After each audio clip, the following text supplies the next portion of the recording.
A player goes down. Nobody touched him. 90 seconds disappear.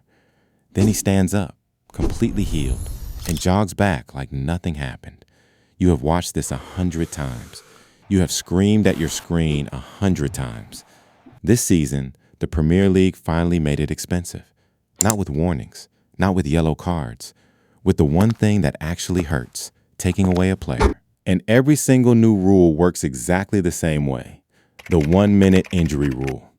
Start with the one fans will notice immediately. Your team is winning 1-0. 7 minutes left. One player suddenly goes down. The physio comes on. Everyone gets water. The defending team resets.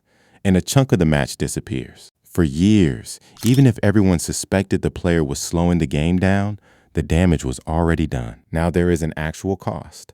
If an outfield player causes play to stop because of an injury or receives treatment or assessment on the field, that player will generally have to leave the pitch, and he does not come straight back. He stays off for 1 full minute after play restarts. That last part matters. The 60 seconds do not disappear while he is still being treated. The countdown begins when the game actually starts again. So if your team is protecting a lead, you may now spend an entire minute defending with 10 men. Suddenly, exaggerating an injury to kill time creates the exact opposite result. Instead of protecting your team, you make them more vulnerable. There are sensible exceptions for serious injuries, certain collisions, bleeding, and situations where an opponent is punished for causing the injury. But the basic idea is simple. Football is no longer trying to guess whether somebody is pretending. It is changing the incentive. If stopping the game gives you an advantage, the new rule can immediately take that advantage away. Goalkeepers just lost their free timeout, but there was always one obvious loophole. The goalkeeper. You cannot send the goalkeeper off the pitch for a minute and just continue the match. And that created one of football's strangest unofficial timeouts. A team comes under heavy pressure. The goalkeeper goes down. Play stops. Players walk toward the bench. Everyone gets water. The manager starts giving tactical instructions. Momentum completely disappears. Then the goalkeeper stands up and carries on. Whether every case was deliberate or not, the tactical benefit was obvious. So English football is testing a new solution. If play is stopped for a goalkeeper injury, an outfield teammate can be required to leave instead. The manager nominates the player. That teammate then stays off for at least 1 minute after the restart. Think about what that does. A goalkeeper stoppage no longer automatically gives the defending team a free reset. Now that reset could temporarily cost them an outfield player. Again, genuine injuries are still treated properly and exceptions exist.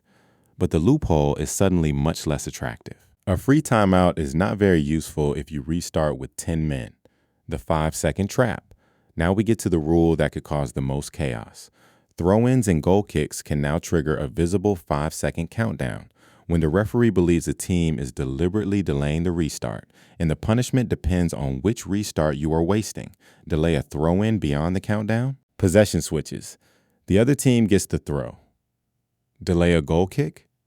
This is where it gets brutal. Your opponent gets a corner.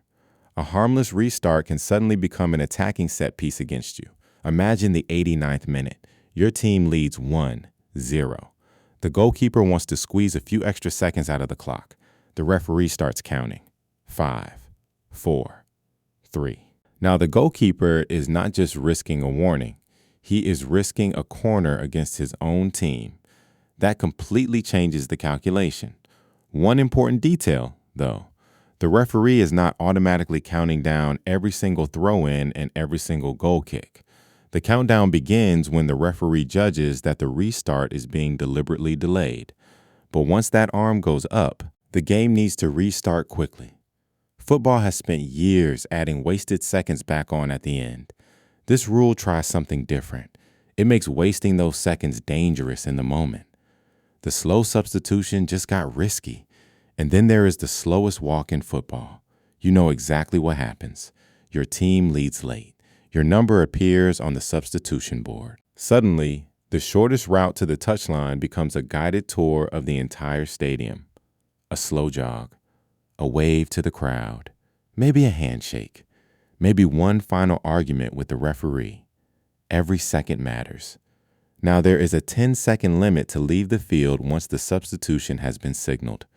Take too long, and your replacement does not simply walk straight on. The substitute can be forced to wait until the required period has passed and the next stoppage arrives, meaning your team may temporarily continue with one fewer player. Once again, the punishment attacks the exact reason for the delay. You were wasting time to help your team. Now, wasting time can hurt your team. VAR can finally fix this red card. The next change is different. This one is not about time wasting. It is about correcting a decision that could completely change a match. Until now, second yellow red cards created a strange VAR problem. A referee gives a player his second yellow. He is sent off. Everyone watches the replay. The decision looks clearly wrong, but VAR's ability to intervene was extremely limited. That changes. VAR can now review a clearly incorrect second yellow when that yellow results in a red card. If the second yellow was clearly wrong, the dismissal can be corrected. But there is a crucial limit. VAR cannot search for second yellow cards that the referee failed to give. It is not being handed another way to send players off. This power works mainly in the opposite direction. VAR can save a player from a clearly incorrect dismissal. And considering how much one red card can change a Premier League match, that could become one of the most important changes of the season. Yes, there is now pulling guidance. And somehow, we need to talk about hair. Officials have also clarified how deliberate hair pulling should be punished.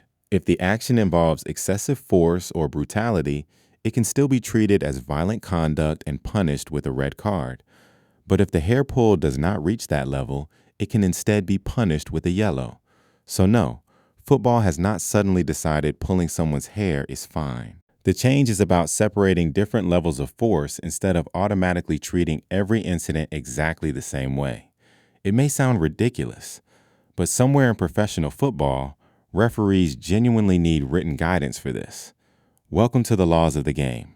There is also a smaller change involving denying an obvious goal-scoring opportunity. If the referee plays advantage and the attacking team scores anyway, the offender is no longer automatically cautioned for that DOGSO offense, which makes sense.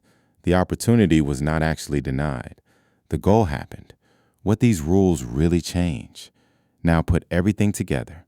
The most interesting part is not any single rule. It is the philosophy behind all of them. For years, football mostly punished time wasting after it happened. Add more stoppage time. Give somebody a yellow card. Tell the goalkeeper to hurry up. The new approach is different. Delay the game, and the punishment can immediately make your situation worse. Receive treatment? Your team may play short. Delay a substitution? Your replacement may have to wait. Delay a throw? Lose possession. Delay a goal kick? Give away a corner. That is the real change. The Premier League is not simply trying to recover lost time anymore. It is trying to make wasting time a bad tactical decision. And the first few weeks could be chaos. Players will test the limits. Managers will complain. Fans will misunderstand at least one decision. And referees will have to decide exactly how aggressively these rules should be applied. But if the changes work, the biggest difference may not be what referees start doing. It may be what players stop trying. Football spent years asking teams to stop wasting time. Now it has finally found something more persuasive. Make wasting time hurt immediately. Which of these new rules do you think will cause the first huge Premier League controversy? And if you want football's strangest rules explained before everyone starts arguing about them, subscribe to Football Rulebook.